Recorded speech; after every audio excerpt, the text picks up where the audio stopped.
हैं आप, मैं हूं निखिल। देखिए, भारत में 5 राज्यों में चुनाव हुआ, इसमें 4 राज्यों में कहीं ना कहीं बीजेपी जो है अपनी विजय हासिल की है।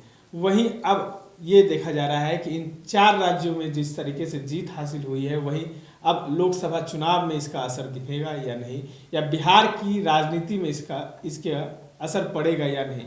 हमारे साथ न्यूज़ रूम में मौजूद है एडिटर इन चीफ, हमारे साथ मौजूद हैं जर्नलिस्ट भोलानाथ जी। क्या लगता है, इसका असर पड़ेगा? धन्यवाद निखिल जी। नमस्कार एचडी न्यूज़ के व्यूअर्स के सभी व्यूअर्स को। निखिल जी, ऐसा है कि ये कहना हास्यास्पद होगा कि ये जो अभी 5 राज्यों में जो चुनाव हुए हैं उसमें से जिन राज्यों में 3 या 4 राज्यों में जो बीजेपी जीत हासिल की है उसका बिहार पर कोई असर नहीं होगा। बिहार पर बिल्कुल इसका असर होगा, इसमें कोई शक नहीं है। आप उन कारणों पर गौर कीजिए जो इसके लिए महत्वपूर्ण साबित हो सकते हैं।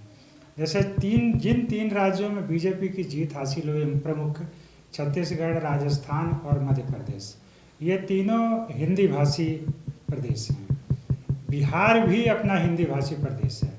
ऐसे में ये बिल्कुल नहीं कहा जा सकता है कि वहाँ पर अगर मोदी का जादू चला, ये बात आ रही है कि मोदी मैजिक। तो अगर इन 3 हिंदी भाषी राज्यों में या हिंदी पट्टी वाले राज्यों में अगर मोदी का जादू चला तो बिहार उससे अछूता रह जाएगा। दूसरी बात यह है, अगर कारणों पर हम लोग देखें, दूसरा कारण सबसे प्रमुख ये है कि बिहार जातीय रूप से बहुत सेंसिटिव स्टेट है। अभी हम लोग जाति आधारित जनगणना यहाँ की सरकार ने कराई है, उस पर तमाम तरह की राजनीति हुई, लेकिन अब जो चीज़ें सामने आ रही हैं, मोदी ने राहुल गांधी के इस जाति आरक्षण का काट इस रूप में किया कि उन्होंने कहा कि बिहार देश में अगर जाति है तो 4 ही जाति है। वो 4 जातियां हैं गरीब, युवा, महिला और बच्चे। बस यही 4, और किसान, बच्चे और किसान, ये 4-5 जातियां हैं। तो इसके आधार पर उन्होंने पूरे राहुल गांधी के उस नारे को एक तरह से ख़त्म कर दिया। चुनाव में जो नतीजे आए हैं उससे ये साबित हो गया है कि वो नारा राहुल गांधी का नहीं चला, बल्कि मोदी के इस नारे को लोगों ने स्वीकार किया कि देश में यही 5 जातियां हैं, बच्चे, युवा, महिला, किसान और गरीब। तो इस तरह से देखिए तो एक महत्वपूर्ण कारण यह है कि बिहार में जब जाति आधारित जातीय समीकरणों की बात होती है और मोदी जब आएंगे तो अपने इस नारे को फिर नए सिरे से उभारेंगे कि ये जातियां हैं देश में और ये सबको समाहित करके चल रही हैं। इसलिए अलग अलग जातियों के नाम पर देश को या बिहार को बांटने की जगह हम लोग इन बड़े आयाम को लेकर के चलें। सर, आप बात कर रहे हैं कि राहुल गांधी ने जातियों को लेकर आगे बढ़ा और मोदी फैक्टर जो है वो काम किया इन तमाम चीज़ों को रोकने में, लेकिन कहीं ना कहीं बिहार तो जातियों पे ही टिका हुआ है। बिहार के चुनाव भी तो जातियों पे ही होती है।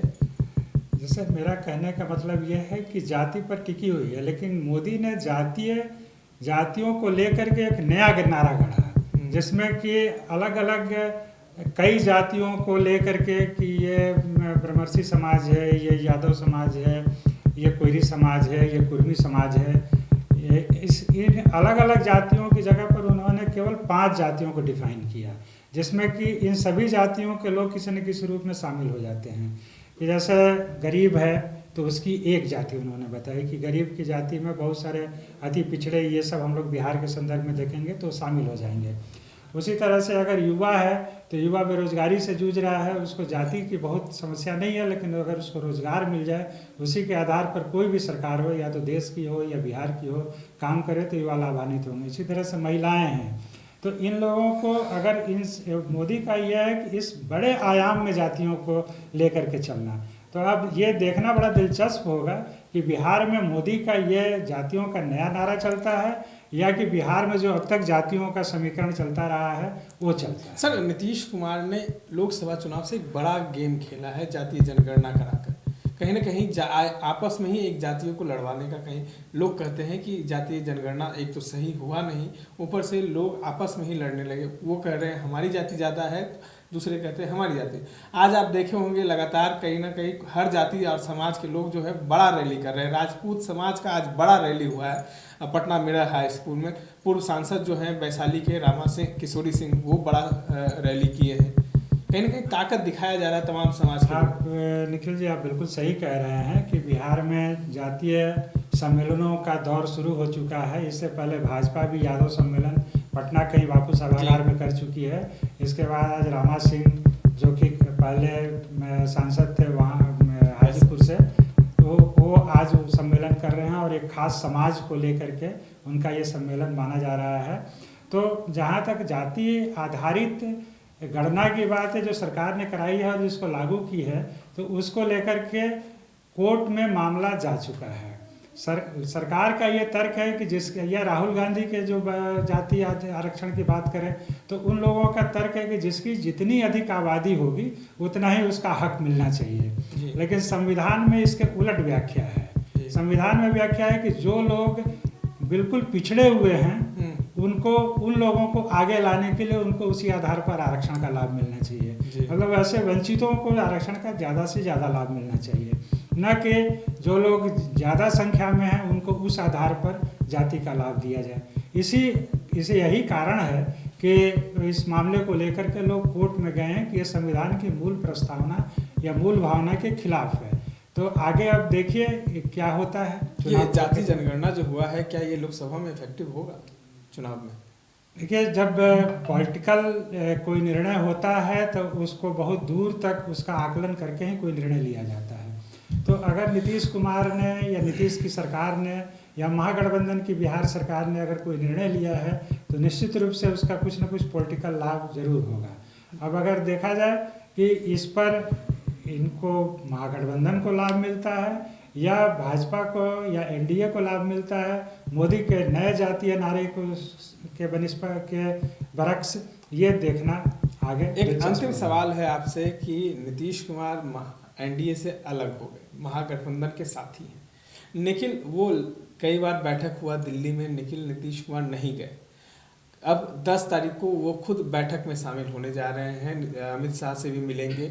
एक कहीं ना कहीं कयास लगाए जा रहे हैं कि फिर से नीतीश कुमार का मन तो नहीं बदल जाएगा।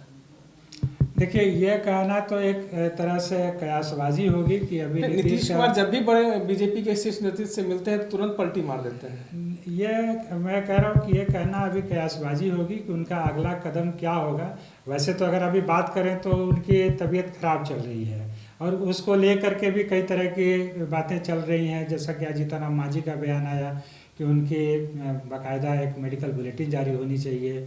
भाजपा के नेता गिरिराज सिंह का भी बयान आया, उन्होंने जीतन मांझी के उसी ट्वीट को रीट्वीट करके ये बात कही कि उनका मेडिकल बुलेटिन जारी होना चाहिए।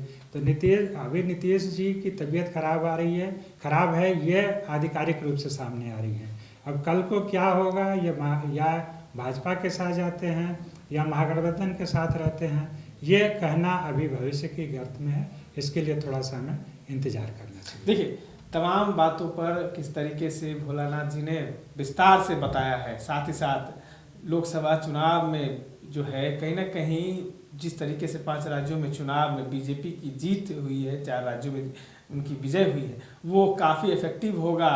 और साथ ही साथ नीतीश कुमार पे जो कयास लगाए जा रहे हैं कि वो दिल्ली जा रहे हैं बैठक में शामिल होने 10 तारीख को, उन तमाम मुद्दों पर साफ साफ चर्चा हो गया है। इस तरह के तमाम अपडेट्स के लिए बने रहे द